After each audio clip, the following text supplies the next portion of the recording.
Welcome back, everyone, to Señora Power. This is Sophia. This is Gaby. This is Sonia. Welcome back to another episode. A ti te dedico mis versos, mi ser, mis victorias. A ti mi respeto, señora, señora, señora. In this third episode, the Plática, we're going to chat about the two señoras who you met recently, Petra Guillén and Josefa Serna, both of whom were affiliated with their local Catholic churches, gaining their señora status not only through marriage, but also through their participation in community building more broadly. Señora Petra in Houston was an active member of Our Lady of Guadalupe Church during the 40s, 50s, 60s, and even later on.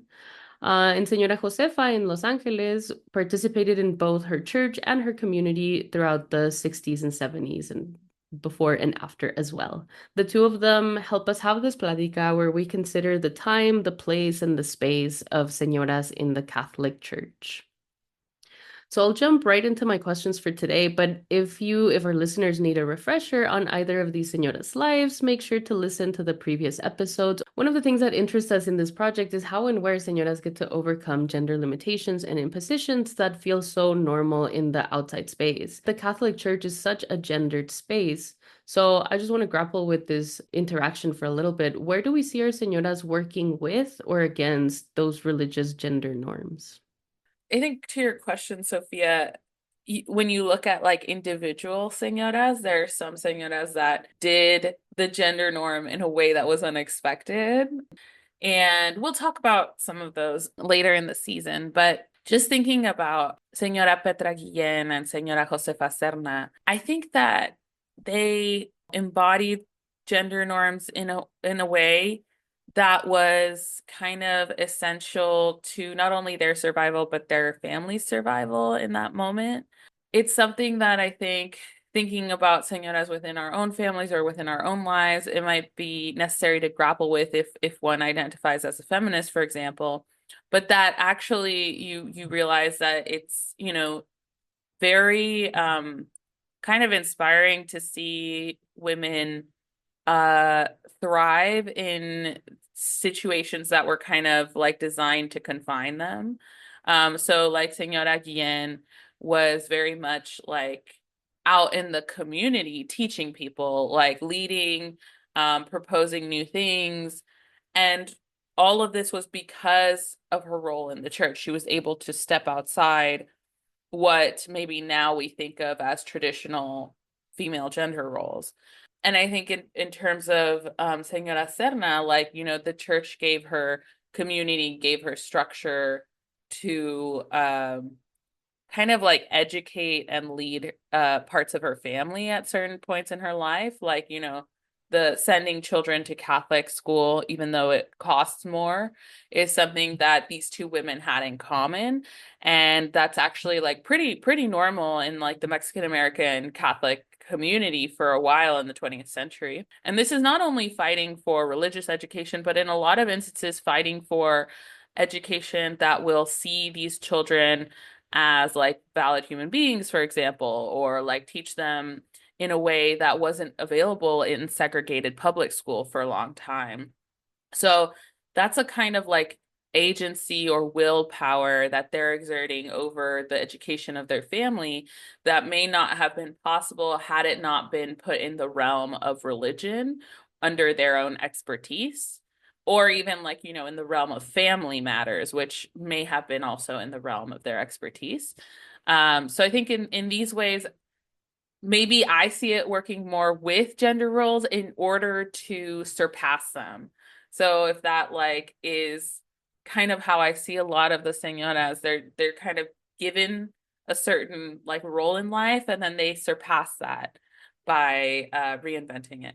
Gabby's response reminds me a lot of a scholar that we've been working with, Evelyn Brooke Higginbotham, because she's specifically looking at Black women in Baptist church who use the church space to advocate for their rights in society, specifically like their gender rights. And a big part of that was presenting themselves as respected women in the community who could kind of raise up Black people as a whole by being women that went to church, consistently, that prayed, that had, demure mannerisms, that took leading roles. And this became a reform strategy for human and civil rights, specifically for Black people. In the Baptist church, it became a reform strategy. But I think that a lot of what Senora Petra and Señora Serna, Josefa Serna, were doing centered respect as well. Respect that they gained from their community, which is, I think, part of what we tried to trace throughout their life narratives, is that their role in the community centered a respect that they had for others, for the church, but also that others gave to them. And that allowed them to survive. In Senora Petra's case, it allowed her to be an advocate for Mexican Americans. In Senora Josefa's case, it allowed her to be an advocate for her family. Yeah, that's super helpful. Both of your responses are super helpful. It helps me figure out why the church as a space is so important for our project, specifically the Mexican American church, even thinking about like the Black church, racialized churches in this way, right? As a place where we can think about intersectionality and how all of multiple kinds of identities and different kinds of impositions converge in the same space. And so, as we've said before, women were kind of like the representatives of their family because the husbands were out there being the providers of the family. But at least in the church space, they were the sole representative of the familial structure. So they were kind of like the figure in power, I guess, the figure in the spotlight for their specific family structures. And also they work in this way to kind of, grant dignity to the community that in the moment, right, historically was seen as a not respectable community, not entirely respectable. So these señoras are definitely working within all of these structures and limitations and norms and all of these things. However, they help us figure out also where to intervene, where we can begin to see those role reversals and those different ways of working within all of these different kinds of structures, not just the church, right? Some women don't want this recognition because they see themselves as part of the community and they think that if you put them in this role, that'll make them different than the community. But I think that speaks to the gendered aspect of it because, we see power in a lot of the things they do. We see that it's a very intelligent strategy. We see that.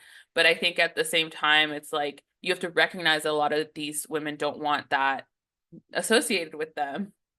And so that is very gendered, but I think that's also, which we'll later talk about too, like why a lot of their strategies are gendered, period. Because if you can't exist in a society without your actions being coded as good or bad, depending on what gender you're perceived as, then your strategies are gendered, period. Like everything you do is gendered, period. which I think it's not any concept. Yeah, I think to your point, I'm remembering whenever we did the research for Senora Guillen, and a really important part of that research was talking to the Senora Guillen Foundation. And they even shared themselves how starting the foundation was sort of tricky, or there were some sticky spots because some of the family members of this Senora were like, why would you start a foundation in her name? She would have never wanted that. Like, even something that we would think of as like only all good, like a charity foundation, right? Is something that can cause sticking points for exactly this logic that Gabby just outlined. And it makes me think too about, really the foundation of this project, thinking about power, some of the people we interviewed didn't like that word. Some people didn't like the word señora for other reasons that we'll talk about. But power specifically had a negative connotation for many people. And I think, yes, it's gendered. And I'd also like to add like a power analysis here is that a lot of times power is conceived of as a top-down sort of structure, and it has only been encountered as such. And so a more horizontal or shared between people of the same class, people of the same gender, people of the same race, it's not as visible or as accessible or seen maybe in that same way. And so I think some of our señoras would really not like to be seen as a señora with power. So this is definitely something that we are historically reading into their life narratives and sort of arguing for as a pattern across time. Yeah, I think you're both right. So, just continuing this train of thought about Señora's strategies and whether these strategies are gendered or not, whether wanting or not wanting to be called a leader, is that in itself a gendered response kind of thing? That's where my question is going, right? Like, speaking of all these gender roles, we in our episodes about Señora Petra and about Señora Josefa, we talked about both of our señoras having administrative, organizational, archival skills, all of these roles that are often made invisible precisely through this analysis of power as a top-down structure. We only focus on the leadership, we only focus on the effects, the end goals, but we often don't see like the invisible labor that goes on behind the scenes, right? So our señoras, as we mentioned, they organize pilgrimages, they organize their communities in different ways, they pitch in financially, with time, etc., and with their particular skills for documenting daily life, right? So in one of my classes, this made me think about the historical space of women in church, and I kept thinking about nuns, not only because both of our señoras were very close to participating in the convent, but just in terms of documentation, just in terms of narrative. Whenever nuns first entered the convents, they were supposed to be writing about their religious experience, but their writing was also heavily surveilled by the priests and by the organizational structures of the church, right? So the most famous example that we can think of is probably Sor Juana. Her poems are very famous because she's very critical of, patriarchal structures of her place as a woman, etc. But it's important to realize that not only her content was an issue, but the fact that she was actually writing these things is the act of writing itself, the act of narrating from a woman's perspective was an issue. So I don't know, I'm thinking about this historical role of nuns and their relationship to writing and this role of storytelling, documenting, even bookkeeping, right? Carrying out the account of a specific organization is an important one for our señoras. So I guess the question is something like, is there a difference between Houston señoras and LA señoras and their modes of archival documentation, archival practices? What is the role of documentation and narrative for our church señoras? Actually, when you asked this question, what I first thought of was the reflection on moments of migration, or like what generation of migrant you are.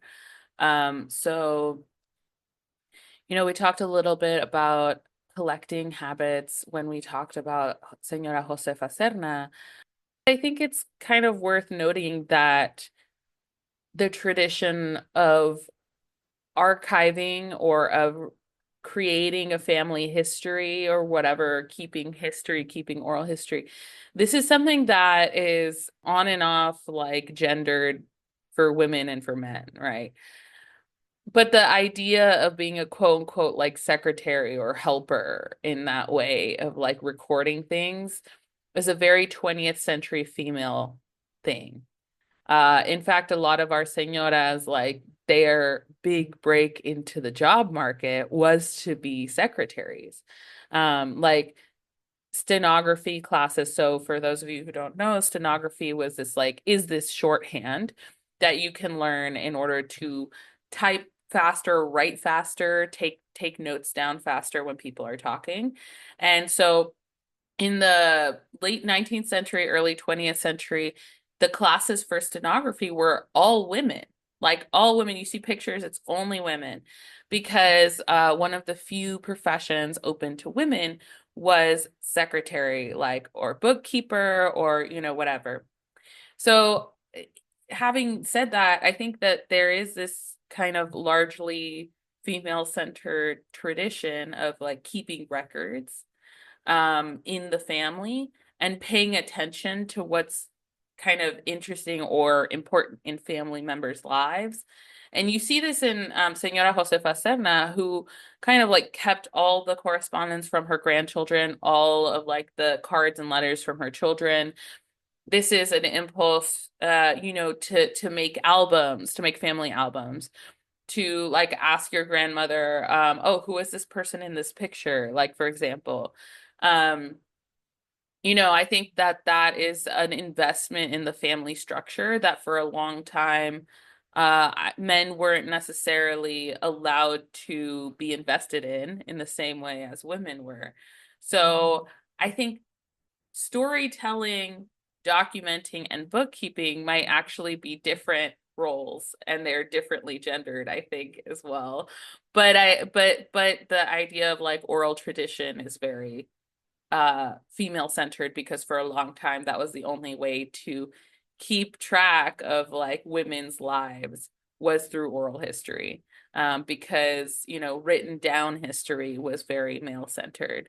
And that's also a lot of the reason why these women are remarkable, many of them, for having archives. That's why we decided to profile them, because there's little to no written down information about other women for a long time. Like, you know, we are encountering the way that the written archive is male-centered, and oral histories are, in a lot of ways, more female-centered. So in that way, storytelling has been, I think, a female-centered tradition in terms of oral history. Yeah, I think it's important to consider the storytelling part, and to remember that Senora Guillen didn't have an archive. She didn't have a collection. She has the foundation that has pictures that they've posted, but it's really unclear if she kept those pictures, if somebody else gave them. It's we don't know that she had bookkeeping or documenting. Like we don't have that evidence, right?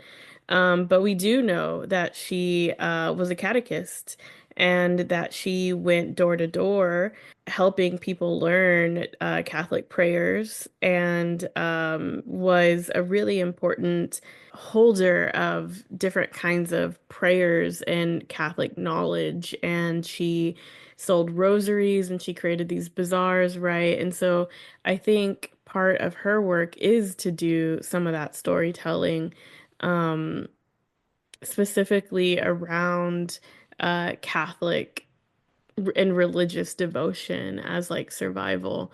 And actually, you were bringing up Sor Juana, and you know, potentially our audience members don't know who that is, but I think it's really important actually to the work we're kind of doing. I like that you drew that comparison. So Sor Juana Inés de la Cruz, she's a 17th century nun in then New Spain, and she was writing really incredible work for that time, just like essentially saying women are not property, right? Like women should be able to go to school, right? Like things that seem basic now, but were pretty incredible at the time.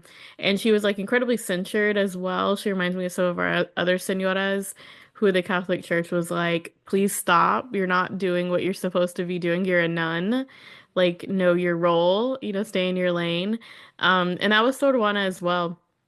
And I think, you know, part of what we've been tracing throughout this plática is that we're seeing in Señora Josefa and Señora Petra things that they might not have claimed themselves. And we're sort of trying to understand that within a more contemporary framework. And that's what Chicana feminists did with Sor Juana. Sor Juana is a Chicana feminist like icon, basically. And she was not Chicana and she was not feminist, right? Like she was neither of those things. I mean, you can call her that now, right? Like we can read back to it and say that was feminist because it centered women's rights. That was feminist because she talked about, sexual diversity. Like that was feminist because of these reasons, but she didn't claim feminism. She couldn't claim Chicana identity. But we can take our sort of frameworks and read back into it these sort of moves or movidas that like got them to a specific place that helps us understand a longer political consciousness. And so I think this is where our church señoras fit within Chicana feminist consciousness, not as necessarily a progression into Chicana feminism, but like as a really significant mode of community engagement that overlaps with Chicana feminism. Yeah, and I also wanted to add as a reality of our community too, because I think meeting our community where they are and looking at the entire face of the community as it is, the community of like Mexican and Mexican American Chicana women, you have to understand, like, not everyone will be Catholic, but not like a lot of people are Catholic, right? Not everyone will identify as feminists, but some people will, right? And so we like understanding how our Chicana or Mexican American women community survived and what strategies they used requires us to see like exactly how everyone did it, right? And like kind of look at the diversity of strategies and that define or confining it to only people who said like I'm an activist or I'm a feminist, like is actually like confining our understanding of our own community to a very small subset of people and a very small subset of years. So I think that like you're exactly right, Sonia, that every one of the women that we profile has like such knowledge to offer us, and looking at that knowledge at face value the way that I think you're meant to look at it is kind of an act of listening and understanding our elders, like the way that they really like their legacies, the way that they wanted them to be understood.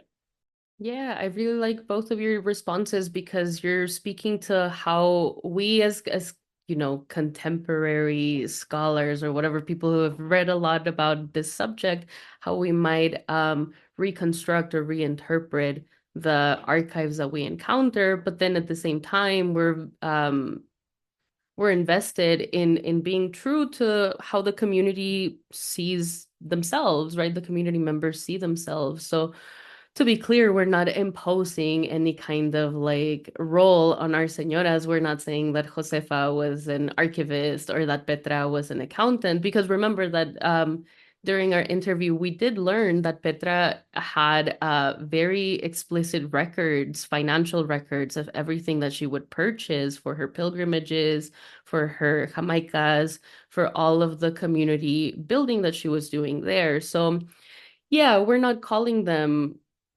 imposing these roles on them, but we are noticing how the act of having a record, the act of being able to have a reference point, that is in itself a strategy that most of our señoras are using and keeping in mind, precisely because often señora work has been made invisible, often señora work has been not taken seriously. So I think that the act of collecting, the act of keeping track of things and narratives and stories, that in itself is one of our señora strategies. So, to continue to think about the past and the present and all of the different biases that we might be working through or bringing into the project. In our previous two episodes, I think that all of us at some point shared that we are ex-Catholics. We grew up in the Catholic Church, but no longer are very active in it, etc. We all have all of these kind of different relationships and strong opinions about the church and the church structure, right? But I think that one of the things that we have also learned from our señoras and from Chicana feminism in general is how important it is to make sense of difference and to work with difference, not to try to get rid of difference, right? So in that spirit, I think that the question that I want to end this plática is, what are some of the biases that each of us, had to overcome in order to engage with these señoras' work, in order to think about the church space as this space where señora power happens? I can talk a little bit about, narrate a little bit about my mental trajectory into these topics, if that helps, because I think, having a lived history that connects to a lot of issues that we're talking about makes topics that we look at sometimes feel personal. And that's good, I think, for us because we have a personal investment and because we have a nuanced understanding of what these topics are. In terms of Catholicism specifically, I think that I may have like not so much of a like confrontational feeling towards it personally, but it is something that I learned to be critical of in my life. And I felt like it was not necessarily giving me the spiritual space that I was looking for personally. And that's okay because I think that religion is very individualized. And I think that people who are Catholic and can find that, that's wonderful. When we touch on Catholicism in our series, the way I see it is there's the Catholic Church as an institution. And we are very comfortable, I think, as scholars and just as people in general, critiquing institutions because institutions have a lot of that top-down power that we were talking about before. They have a lot of power to define individual people's realities and futures. And so it's okay for individual people to criticize or critique those institutions. It's the only way to hold them accountable to something. And so I'm completely okay with that. And I think that Catholicism as an institution has a long way to go to reflect the people that follow Catholicism, the religion. So this is all to say that this is kind of the conflict that I came to this topic with. However, I want to bring up something that I said before about really, I know that I'm here in my life because I listened to the knowledge that my elders passed down to me in my family, like in my everyday individual life. And so I think that understanding that on a historical level, trying to look at your community and seeing how they survived, how they like made it through often situations that were designed to kill them. That's something that's remarkable and is kind of outside of what I personally feel about a certain religion or institution or whatever. Because the way that these women took Catholicism and made it the way that they're the backbone of their community, I think that's amazing. I think that the way they came to the church and found the leadership or the volunteer work or the community work that they needed, the solidarity that they were looking for, that's amazing. And you can find that in any space that you feel that you can make your own. And I think it's important to recognize, and we've said this before, that the spaces that these women were going into were segregated spaces, often made specifically for Mexican or Mexican American communities. And so, segregation is horrible. And in the moments in which these women were practicing or going to mass or whatever, it's true that other spaces were actively harmful to them.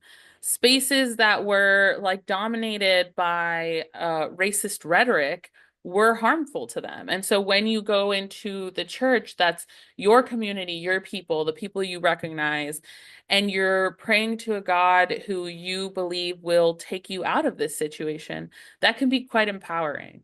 So I think the way that I understand my conflict with this subject is that, that's my personal conflict, right?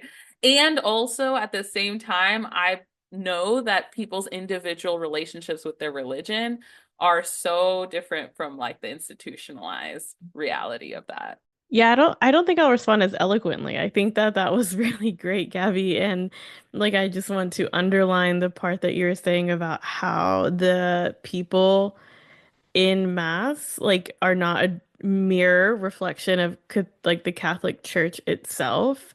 I think that's very true as somebody who only made it to communion. I did not make it to confirmation.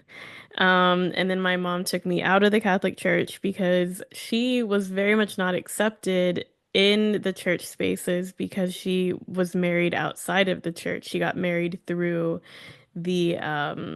she got married in a legal ceremony at the courthouse and not at the church, and so she couldn't have communion despite having gone through communion as a child.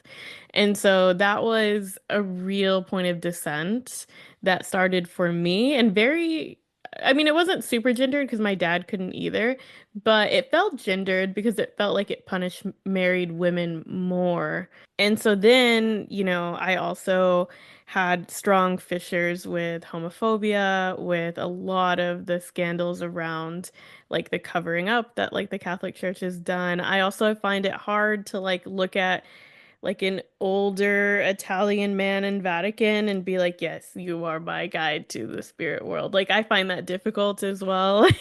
I only Which is not very interject Señora of here. me. I only interject here because maybe some of our listeners will be screaming this. But the current pope is actually Argentinian. But that's not Sure. necessarily important to your point. In my head, he's Italian because he lives in the Italian area.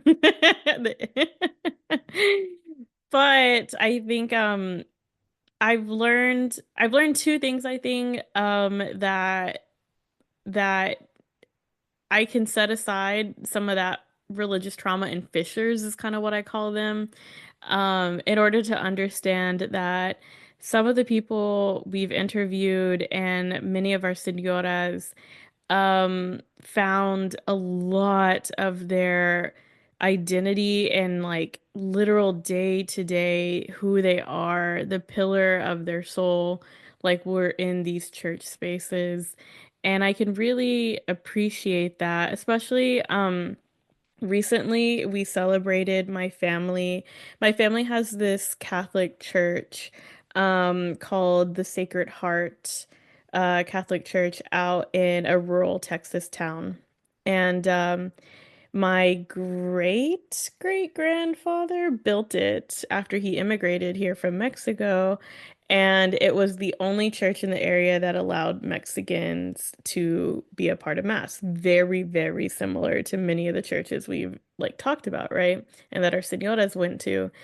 And recently they celebrated their 100th anniversary of like being operational.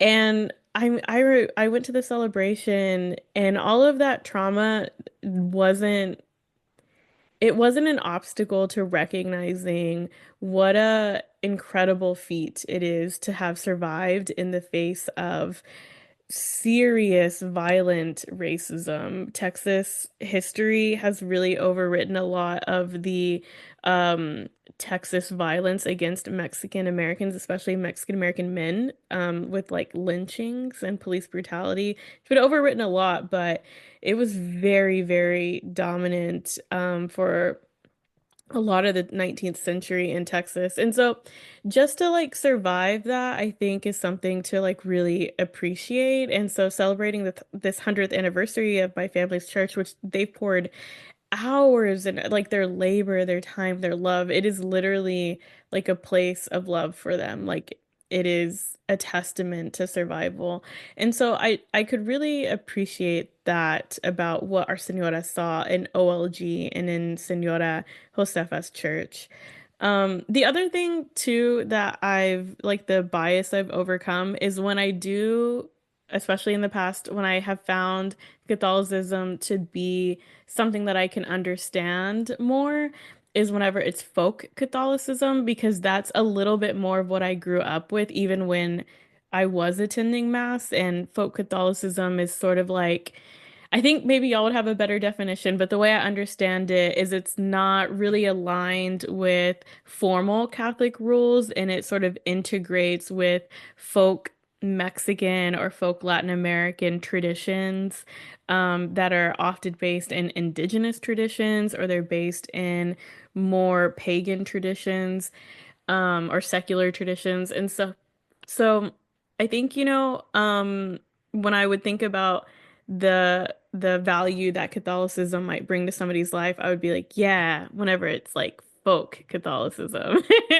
that's when it's cool. And it's like, no, these women were not interested in folk Catholicism. Like, that is not something they've expressed. That is not something that they would probably want to align themselves with. And so I think overcoming that bias was important too, that they loved the Pope, wherever origin he's from, and that they followed, formal Catholic rules.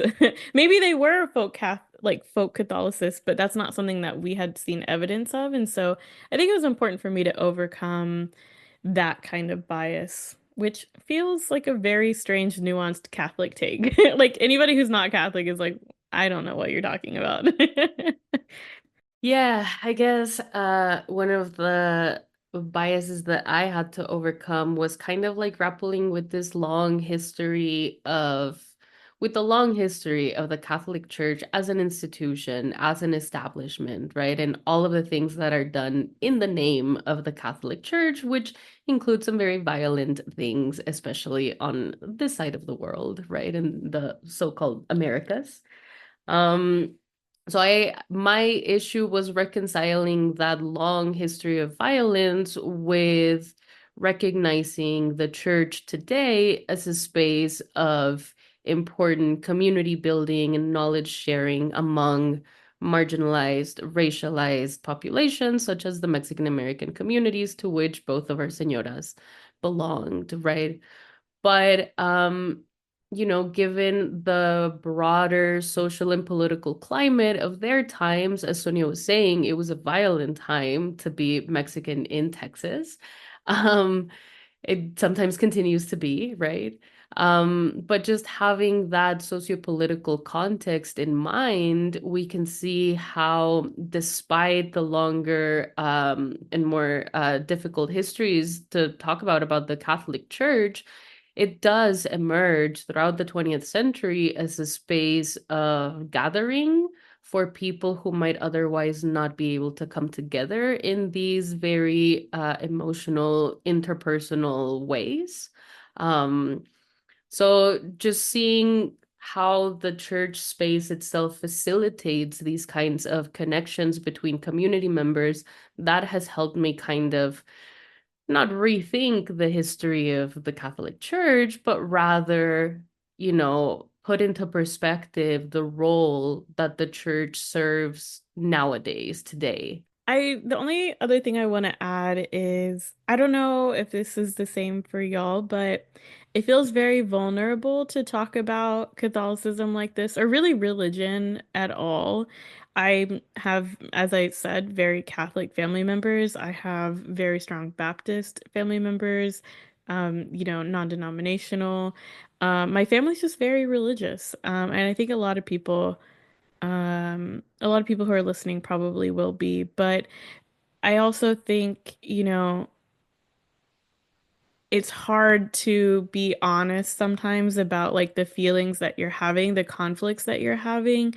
And I know in some of the research we were doing, I genuinely felt triggered by some of it. Like I genuinely was like, ugh, my trauma is coming up and I cannot put it to the side. Like as much as I want to be that objective researcher who can present it as a historical thing that is happening or as something that is valid because somebody else is experiencing it. It's like actually quite hard, and it's quite hard to talk about it here on this podcast too. And just to open yourself up to um potential things that I don't know. I don't know how to end that thought except to say it's difficult to talk about. It is difficult to talk about. I want to echo what you said, Sonia, and say that I know, again, a large portion of my family is also very religious, and that's okay. I think that I guess the thing is that I would hope personally that any listeners who are very religious, who align themselves with the Catholic Church in the same way that some of our señoras do, I hope that you don't feel um, like we are trying to discard that part of our history, or that we're not trying to talk with you as well. And I also want to echo what Sonia said, that it can be very hard for us to talk about. And maybe the same way that for us it makes it easier to approach these subjects when we think about it within the context of our own families. Maybe listeners who are finding some conflict with what we're saying can think about it within the context of your own families as well.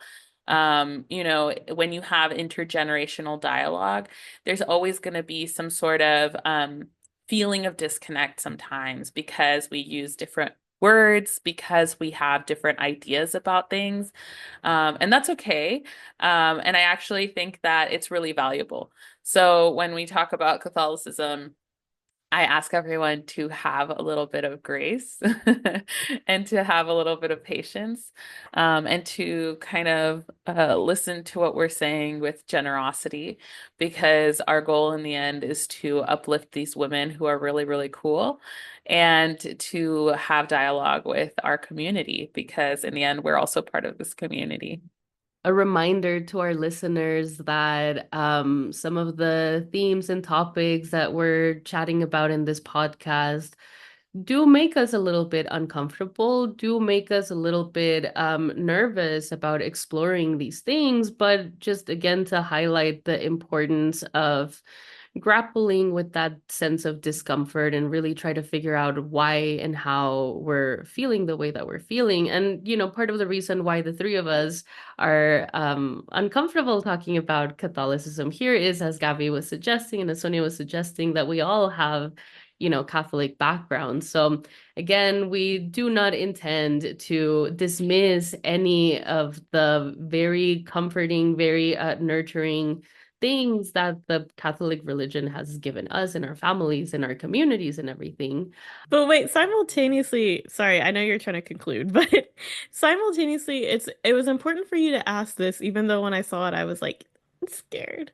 But it's important because there are other listeners who are Chicana feminists who are like Chicana feminists. You know what I mean? And there are other people who are listening who do align with what we think and even go further, right? Like, and are even more critical or in different places than we are.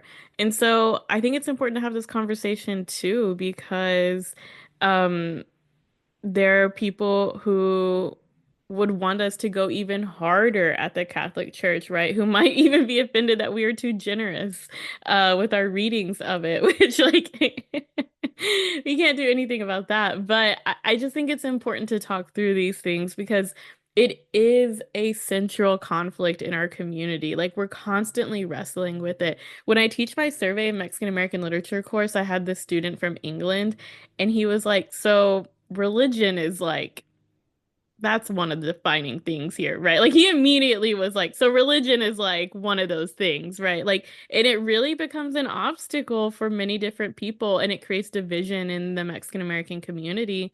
And so it was important to talk about not just for the señoras in our lives who feel a certain way, for the Catholic listeners, but also for the people who share our traumas, you know? Yeah, but I do think that this is an important question to think about and to grapple with and to share our thoughts on, because as we're saying, it's a central part of our community.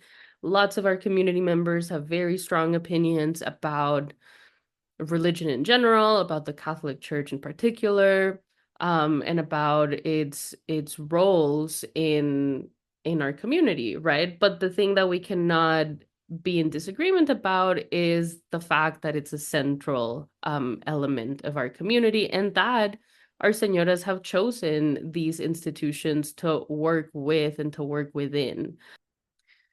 Well, thank you all for sticking around and listening to our episode series about Church Señoras.